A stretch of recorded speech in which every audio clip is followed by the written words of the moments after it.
day. There's apples under pressure. You buy stocks on Tuesday and sell them on Friday. The market is as volatile as you'll ever see. Traders saying this is the craziest day they have ever seen in these markets. Veteran traders saying they've never seen anything like it.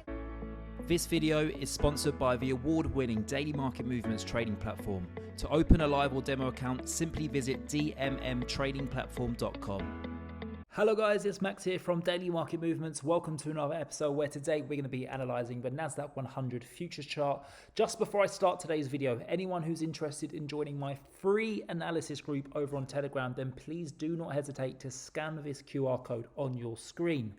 It's very beneficial. I actually did a poll today with regards to my free analysis group, and I basically just asked a simple question: who has found joining this group beneficial this month? And very happy to hear that 85% voted yes, and that they have actually made money from listening to my analysis. So definitely a very good reason as to why you should be scanning this QR code to join my analysis group. But let's have a look at the markets. The Nasdaq100, what a volatile trading session this is. We're down 3%. And guess what, guys?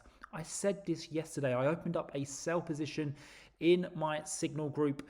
This was it yesterday. I was selling the S&P 500 up at 3,720. On my analysis group, I showed this this Elliott wave, 5-wave structure, and that's exactly what has played out during today's trading session. You know, if we just quickly go and get that 5-wave structure one more time, and I'm just going to show you it on the Nasdaq100.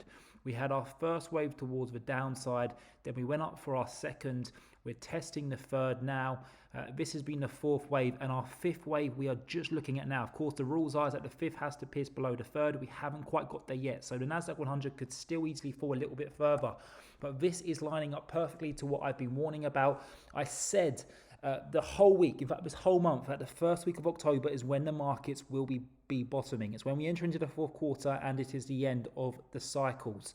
Now, I have been a massive believer of this. I think it's going to be a tradable bottom next week going into the end of 2022, and we are going to get our next bear market rally where the markets could rally as high as, you know, perhaps 13,000 here for the Nasdaq100. You may agree with me, you may not. I'm not a financial I'm not a financial advisor. I do not have a crystal ball, so I may be completely wrong and the market may continue to fall. But all I'm going to say is that so far this month, my track record has been spot on.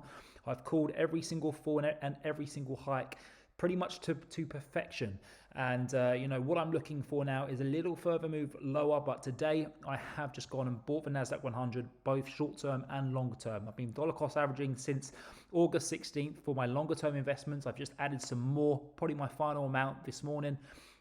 And with regards to my short-term trading, my high leverage account, I've just gone and bought the Nasdaq100.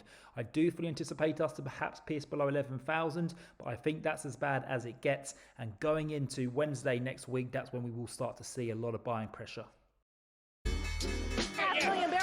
There's apples under pressure. You buy stocks on Tuesday and sell them on Friday.